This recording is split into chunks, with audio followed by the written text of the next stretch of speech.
Hi guys, welcome back to my channel. ఈరోజు మనము ఇడ్లీ బియ్యంతో ఇడ్లీలు ఎలా ప్రిపేర్ చేసుకోవాలో చూద్దాము.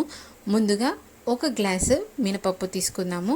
ఒక గ్లాస్ మినపప్పుకి 3 గ్లాసుల బియ్యం వేస్తున్నాను. ఈ మినపప్పులో కొన్ని మెంతులు వేస్తున్నాను. సో వీటిని సపరేట్గా వాష్ చేసేసి పక్కన పెట్టేసేయండి. ఒక 4 to 5 అవర్స్ వరకు రెస్ట్ ఇస్తే సరిపోతుంది. ఎప్పుడు రెగ్యులర్గా చేసే ఇడ్లీ రవ్వతో కాకుండా ఇలా రైస్తో చేయండి, బాగుంటుంది. సపోజ్ మీకు ఇది అవైలబుల్ లేకుంటే మీ దగ్గర కంట్రోల్ బియ్యం అవైలబుల్గా ఉంటే వాటిని కూడా మీరు ఇలాగే కొలతలు వేసుకొని చేసుకోండి, ఇదే టేస్ట్ ఉంటుంది. ఒక 1/2 కప్పు వరకు అటుకులు తీసుకుంటున్నాను. దీన్ని ఒక 10 minutes ముందు నానబెడితే సరిపోతుంది. సో దీన్నంతా ఇప్పుడు గ్రైండ్ చేసుకుందాము.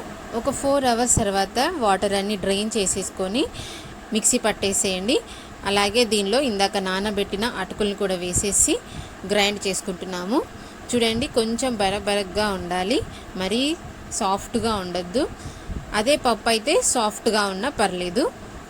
సో పప్పు కూడా మనము పక్కన పెట్టేసుకుందాము. రెండింటిని ఒక స్టీల్ బౌల్లో వేసేసుకొని కొంచెం సాల్ట్ వేసేసి మంచిగా మిక్స్ చేసేసుకోండి. ఇప్పుడు దీన్ని ఓవర్ నైట్ మొత్తం ఫర్మెంటేషన్కి ఉంచేయాలి. సో 10 to 12 hours వరకు అయితే సరిపోతుంది. చూడండి, మార్నింగ్ అయ్యే వరకు మంచిగా ఫర్మెంటేషన్ అయిపోయింది. ఇప్పుడు ఇడ్లీల పాత్రలు తీసేసుకొని వాటికి కొంచెం ఆయిల్ అప్లై చేసి దీన్నంతా అందులో వేసేసుకుందాము. ఒక్కసారి జస్ట్ ఇలా మిక్స్ చేయాలి, అంతే అండి. ఎయిర్ పోయేంత వరకే మిక్స్ చేయాలి, మొత్తం మిక్స్ చేయొద్దు. జస్ట్ ఎయిర్ అంతా రిమూవ్ అయితే సరిపోతుంది.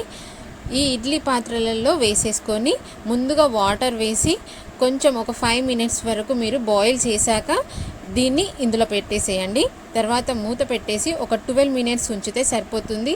తర్వాత గ్యాస్ ఆఫ్ చేసి అలాగే ఒక 5 minutes ఉంచేశాక అప్పుడు దీన్ని తీసేయండి.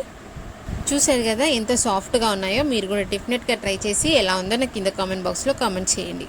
మీకు కనుక ఈ వీడియో నచ్చినట్లయితే లైక్ చేయండి, షేర్ చేయండి, సబ్స్క్రైబ్ చేయడం మాత్రం మర్చిపోకండి. Thanks for watching. Bye bye.